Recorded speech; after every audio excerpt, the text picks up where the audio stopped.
This is Dan here from Vagabond Buddha.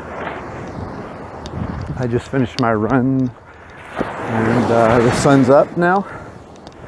I'm walking along the beach in Playa del Carmen, Mexico. And I just wanted to have a couple thoughts. I want to share a couple thoughts about, so you're born, and when you're born you have a point of view, and I mean a physical point of view in the universe, or in the physical world, and that means 2 eyes, 2 ears, a nose, a mouth, and you have senses, and you don't have language yet. You don't have language yet. You experience life as perception itself, and you learn that there are people around you that feed you and are making noises, and they're cleaning you and feeding you, and you grow to love them like gods, and because they're feeding you and taking care of you, and they're speaking words to you in context of things you're observing around you. And after a while you start to distinguish that the sounds they're making have meaning, and you develop a language. And as you learn to say words of the language, as you learn words and say the words, you begin to realize that the earth, the people in it, move and take action based on your words. So you begin to understand that language is the key to civilization and making the world feed you and clean you and give you what you want next. And so you believe in words. You begin to believe in words, and then as you get older and you form sentences and you learn from adults like teachers and your parents full sentences and paragraphs and movies and books, you begin to believe that there's something around you. It's a society. You believe in that society. You believe in a God, maybe, depending on what your environment teaches you. Or you believe not in a God, and it's your environment and your personal experience that perceives things. And the reason you believe things is to make decisions. Should I steal this apple from this tree? You've learned that stealing is against the law, it's against God's law. And so you have a bad feeling inside you if you do bad things. And because you believe the law, you believe society. So in the beginning there's perception. Later there's a bit of socialization that creates beliefs in you. And at some point along the way, as all this is happening, the information that is assembled in you begin to identify with. And so you have an identity of who you are, and you believe things, you take actions based on those beliefs. So in the beginning there's perception, and there's beliefs as you're able to communicate and understand the world. You believe if you put your hand on a hot stove, it'll burn you, and it becomes truth to you. Your mother told you, you didn't listen, but finally one day you burned your hand, and you realize some of what your mother's saying is not just to stop you from having cookies, but to try to keep you alive. And so you begin to believe that your parents not only love you, but they want to protect you. And our childhoods vary, but in the beginning there's perception, then there's socialization, which leads to beliefs, and eventually you have an identity. The identity is the mass of facts beliefs that led to conclusions of beliefs that help you decide who you are, what decisions you make, and what your life looks like. Whether or not you believe that music is good and that fine food is good, and whether exercise is important, and whether you floss, who your God is, if you have one, or your belief in no God, or you become an identity, which is a set of beliefs that lead to actions. And at some point, you go on autopilot, which is you accept your identity as true and not a set of beliefs that are unique to you in the world. And at some point, you may believe some of your beliefs so strongly that you think the beliefs of others are wrong and your identity is right, and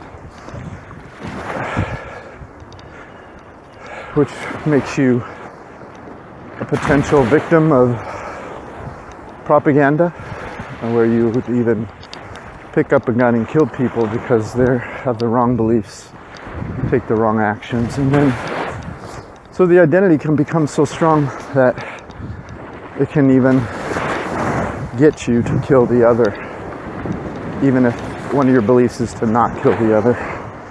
And that, my friends, is socialization. It's how it creates an identity. And it's useful. It all has a purpose. But the problem with it is when the difference between perception, which is the consciousness of who you are, and it's the collapses into the belief system, and you lose the failure of choice, or the failure of choice occurs because the identity, the set of beliefs of who you are, collapses into perception, and you no longer live as a theory, and now you're living as a belief system. And that's what is the cause of all suffering on the planet.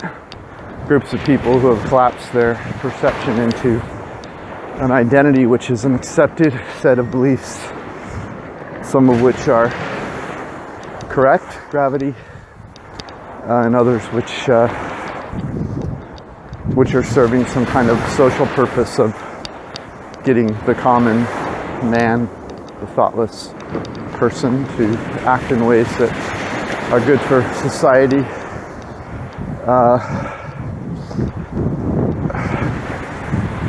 But are thoughtless on their own behalf. And in steps the guru, which could be Buddha, Eckhart Tolle, Moji,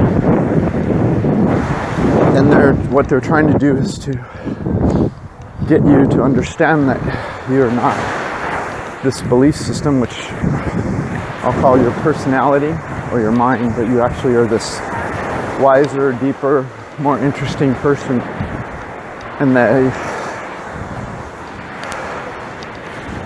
and when that awakening occurs, the surprising thing to you will be that once your personality collapsed into, once your mind became who you are, instead of choices you were making about your belief systems and actions,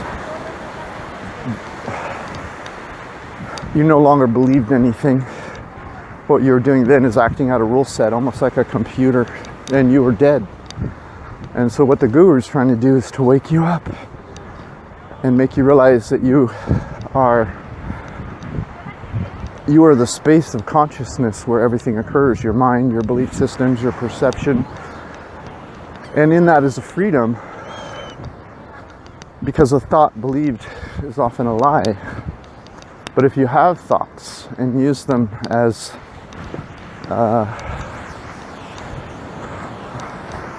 if you observe thoughts from a place of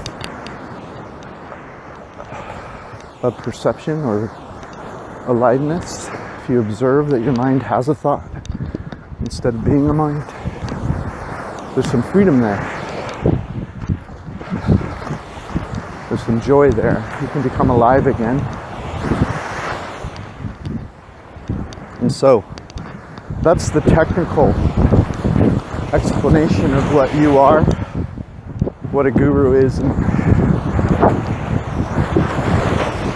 and hopefully you'll self-realize at some point,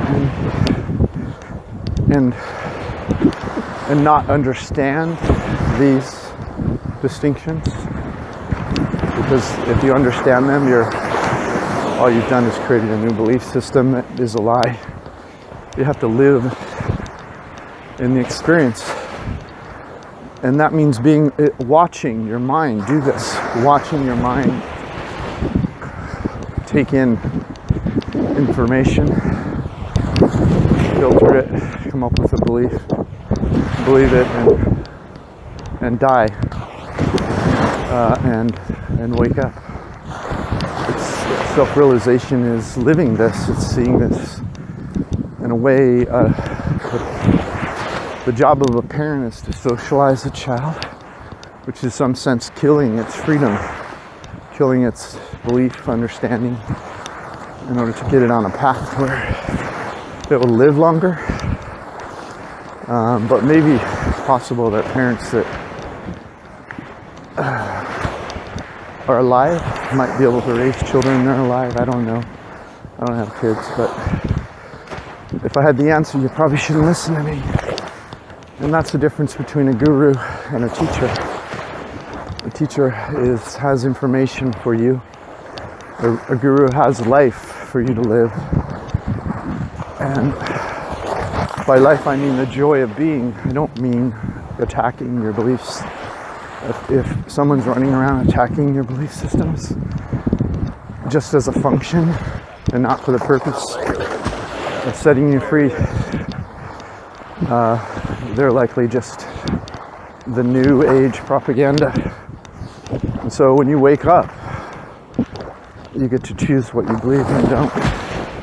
If you're asleep, even as a new ager, and you're just attacking systems around you, you're just another robot, unless you're awake.